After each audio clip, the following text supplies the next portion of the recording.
Imagine a time when Mexico was tightly gripped by the hands of a man whose policies sparked both admiration and resentment. A leader whose vision of order and progress would elevate a nation.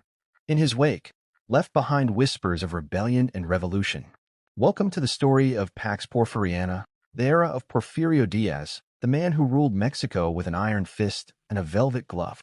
In 1876, Porfirio Díaz seized control of Mexico with one promise: to end the chaos and bring stability.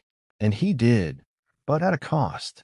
Díaz implemented his vision with a two-sided approach, co-opting the powerful and suppressing the rebellious. This was a time of breathtaking advancements, railroads stretching across the land, telegraph lines connecting distant towns, and the lights of modern cities beginning to shine. But it was a tale of two Mexicos. While the wealthy elite basked in luxury, rural Mexicans felt the sting of land dispossession and debt.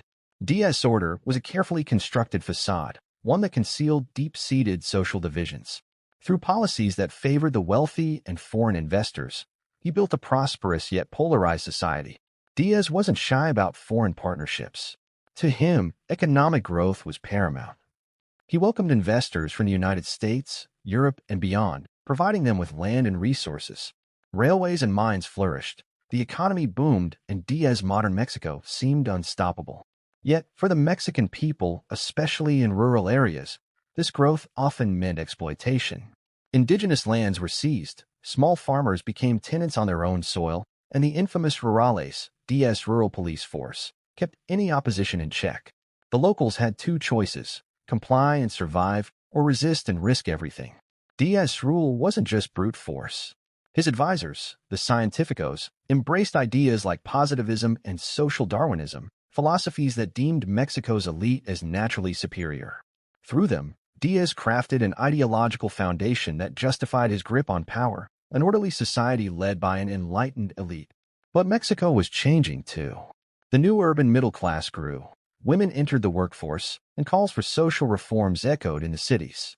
Though Díaz managed to keep a lid on revolutionary ideas, the spark of rebellion was quietly building. In 1910, Mexico celebrated a century of independence. Díaz, at 80 years old, was the center of grand parades, monuments, and tributes. It was his final display of power and control. But as the celebrations ended, so did the calm. The simmering frustrations boiled over, and the call for revolution was louder than ever. When the 1910 elections were rigged, Francisco Madero emerged as a symbol of hope for the people. After 30 years, Díaz was finally forced to step down, but he left with a warning: Madero has released a tiger, let us see if he can control it. And with that, Mexico plunged into the Mexican Revolution, a period of chaos that would last for a decade. The Pax Porfiriana, the so-called peace of Díaz's era, was over. But it left an indelible mark on Mexico's path to modernity. Díaz's rule brought both advancement and oppression, progress and pain. So, was it worth it? Was the price of order and progress too high? Let us know your thoughts in the comments. Thanks for joining us on this deep dive into Mexico's turbulent history. If you want to learn more about the untold stories of world history, make sure to hit that subscribe button and ring the notification bell. Until next time, stay curious,